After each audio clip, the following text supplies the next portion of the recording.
Hi, Corinne here from the Culture Vultures, and it's the 29th of July. Going quick, isn't it? Anyway, the 30th of July tomorrow is International Friendship Day, and it was created with the idea that friendships between people, countries, culture, individuals can inspire peace efforts and build bridges between communities. So I was wondering if anyone would like to send in for the chat in the CAF a nice quote about friendship and communities. That'd be nice to see some there. Give us a bit of a lift this week. Right, I've got on suggestions now. And the first one's on the 29th of July at 6:30. And it's award-winning author Sita Brahmachari and renowned community activist Farhana Mamrouji explore their passion for uncovering the untold stories of ayahs and ammas, colonial female caregivers who travelled to the UK from all over the empire in the 19th century. The former site of the ayah's home still exists today, and it is here that Sita's magical novel is set. As a younger generation discover the stories of the ayahs and bring them to light, the same building is currently awaiting a blue plaque thanks to Farhana's campaign. So if you want to see about that, the Eventbrite link's there to have a look. That sounds really interesting. Then on the 30th of July at 5 p.m, from the Edinburgh Art Festival, in conversation specially recorded in Edinburgh's assembly rooms, Julian and Bernier will discuss lessons of the hour. The festival is honoured to present UK's premiere of this important work. The 10-screen film installation is a poetic portrait of Frederick Douglass, who was born 1818 to 1895. A visionary orator, philosopher, intellectual and self-liberated freedom fighter who was born into slavery in Maryland in the USA. Douglas was a frequent visitor to Edinburgh between 1845 and 7, and as he campaigned against slavery and freedom and equal rights and spoke on 7 occasions at the Edinburgh Assembly Room. So you want to hear more about this fascinating man, click on this link and have a look at that. That sounds interesting as well. Also on the 30th of July from 5 to 6, the writers Toby Ferris and Andre Bagot discuss their work as confessional tales, elaborating on personal encounters with art as a form of criticism.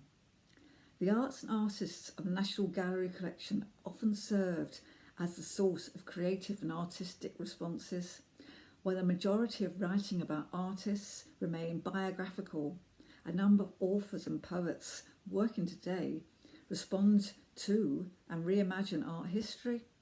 In order to tell you their own stories, you can click on this link and listen to this. So it's you need to create a free account. It's easy enough to do, and then you've got loads more talks you can then link into after this one if you enjoy this one from the National Gallery.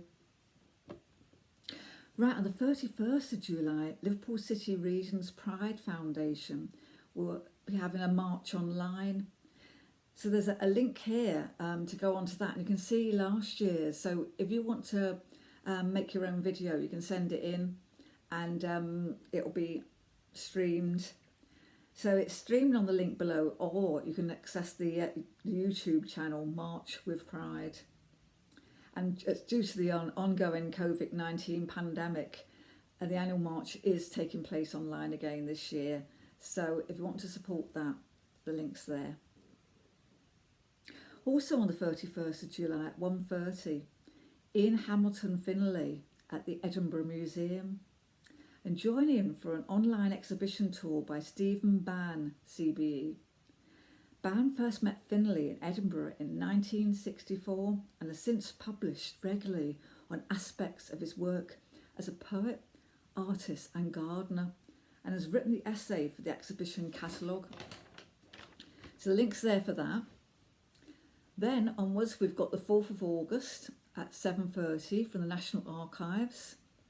The summer school holidays from 1930 to 1980. and the excitement of the summer school holidays has been experienced for centuries, where some of summer's traditions are still enjoyed today. Others remain in summers gone by, and it's a nice warming talk by an author, Yazenda Max Tone Graham, and she recalling the vivid summer memories of real mid-20th century people.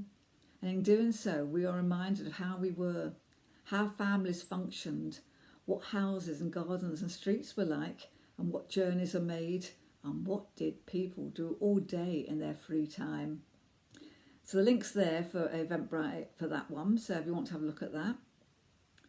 Then after that, I've got an article on women's rights from the British Library, plus there's other links you can go on after you've read this if you wish to have a look at this one. And that's an interesting one, so the link is there to join that. And then we've got My Grandfather's Gramophone, and it's a talk from the Art Society. This is on YouTube now, so you can watch it at your leisure when you want to. So it's quite a nice one to see. And then we've got 10 things about Rembrandt. Storyteller, rebel, superstar, an icon of the Netherlands, but also a Leeuwardener, father and widower. Dive into his turbulent life and the famous works at the Rijksmuseum Museum. So that comes from there. If you want to click on that, you can have a look through the lovely paintings and things. So that's nice. And the last one is Making Japan, one of my favourite places. And it's a fab online discovery of life, art and culture of Japan. And it's from the Leeds Gallery. And it's, just click on the link and you can go through it from there. So that's a really nice one. I'm quite keen on looking at anything Japanese, so I'm happy with that. Right, in the meantime, I've had a really exciting week this week. I abseiled down the Anglican Cathedral on Saturday. And it was really, I must admit, I really, really enjoyed it. And I thought it was absolutely fantastic, and the sun was out, and as I was coming down I was waving. So I might see if they can put it on the blog, so if anyone wants to have a look at me coming down. But it was fun, and I raised money for a charity, and as I said, it was another thing that I've tried out, so who knows what next I might be doing. So in the meantime, I hope you catch up on the Upbeat to find out what's going on and see all the news, latest news and poetry and art and everything else. And I'm wishing you all the best, and I'll speak to you next week. Okay, thank you. Bye.